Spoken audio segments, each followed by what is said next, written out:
বিবেকানন্দের বাড়ি থেকে ট্রাম পেলাম আজকে। ট্রামে চাপা সত্যি দারুণ রোমান্টিকতা। আর এই সোমবার দিন সকালে যখন আসি, মানে কি আর বলবো, মানে মানুষ আর কি ঘুম থেকে ওঠে মানে আলস্য নিয়ে, সে আর দেখতে খুব ভালো লাগে। আর মোড়া ভাঙে, হ্যাঁ না। ডাক্তার দেবী শেঠি বলেন, jump out of the bed and go forward. না না, আপনারা সবাই সেটা করতে যাবেন না হেদুয়া।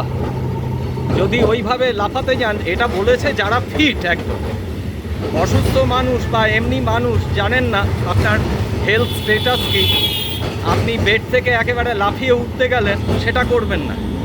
এমনকি রাত্রে ইউরিন পেলেও, পেচ্ছাপ পেলেও আগে 2-3 মিনিট বিছানায় বসে নেবেন, তারপর আর কি এ করবেন।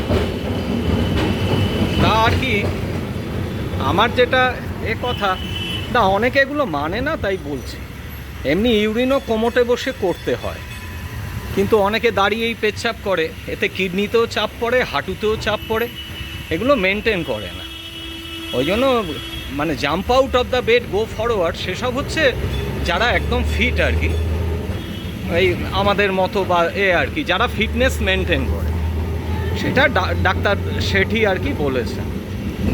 কিন্তু আমার বিষয়টা স্বামীজির বাড়ি যাতায়াত করতে করতে যেটা আমার আর কি, এই সোমবারে যাতায়াত করতে করতে লোকের আর কি যেটা মজা লাগে সেটা হচ্ছে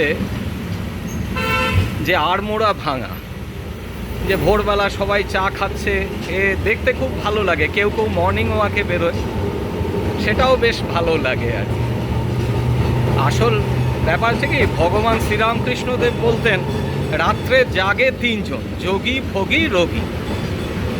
এখন যারা যোগী তারা তো জাগে, মানে ধরুন ওই 2:30-3টে নাগাদ অনেকে ঘুম থেকে উঠে পড়ে।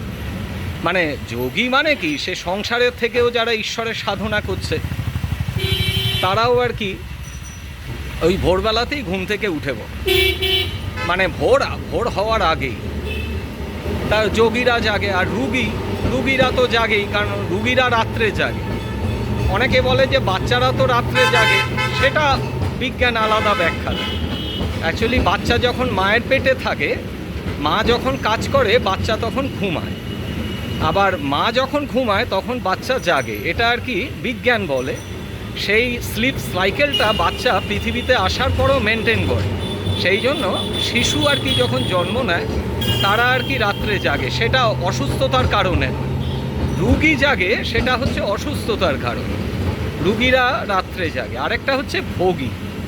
এখন আমাদের দেশে তো সেরকম নেই, ইউরোপিয়ান কান্ট্রিতে শুনেছি মানে ভোরবেলা উঠে একজনকে সম্বোধন করে যে have you did sex, good sex last night, মানে গত রাত্রে কি ভালো সেক্স হয়েছে।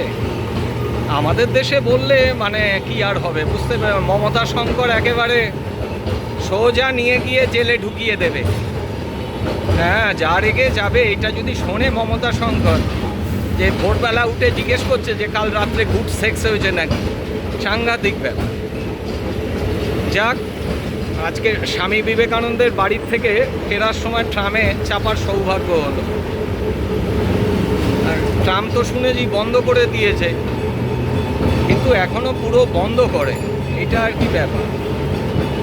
ভোরবেলা দেখতে মানুষকে খুব ভালো লাগে নানান রকমের। আরেকটা জিনিস খুব মজা লাগে, সকালবেলা যখন আসি, সেই ছোট ছোট বাচ্চাদের নিয়ে স্কুলে যায়, বাচ্চারা তো স্কুলে যেতে চায় না, সে মানে কাঁদতে শুরু করে বাসে উঠে, সে স্কুলে যাবে না। আরেকটা জিনিস অদ্ভুত লাগে যে এই যারা স্কুল যায়, অনেক ছেলে মেয়ে গায়ে পারফিউম মেখে যায় সকালবেলা। এমনি পারফিউম বা ধূপকাঠি এটা ব্যবহার করা ঠিক নয়, স্বাস্থ্যের পক্ষে অত্যন্ত ক্ষতিকারক। কিন্তু আমি বুঝি না যারা স্কুলে যায় তাদের সকালবেলা পারফিউম ব্যবহার করার কি প্রয়োজন আছে, এটা আমার মাথায় আসে। যাই হোক, সবই যার যেমন ব্যক্তিগত ব্যাপার, কিন্তু এটা একটা মজা আর কি। ট্রামের টুংটাং আওয়াজ, এটা খুব ভালো লাগে।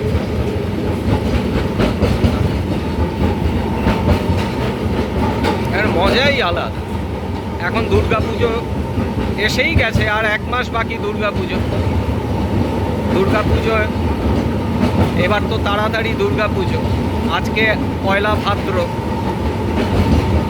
স্বামী বিবেকানন্দের বাড়ি আসলে এত আনন্দ হয়। আসলে আধ্যাত্মিক বিষয় তো বলা যায় না ভগবানের আদেশ ছাড়া, সুতরাং সেগুলো বলতে পারবো না, কিন্তু সত্যি প্রচণ্ড আনন্দ হয়। এই আবার রোদ উঠে গেল, এতক্ষণ একটু মেঘলা ছিল।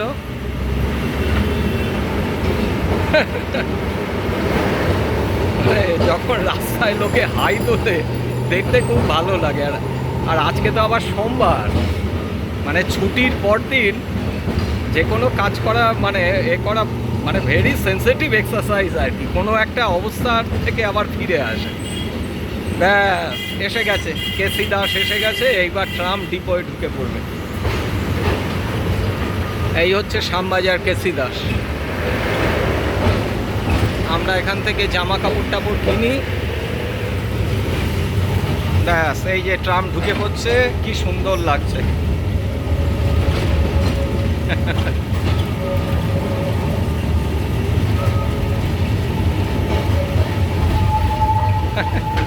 দারুণ লাগে ট্রামে চাপতে।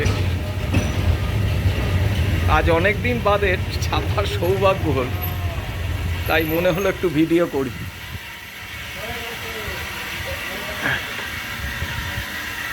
ট্রামের গেট থেকে বেরোচ্ছি।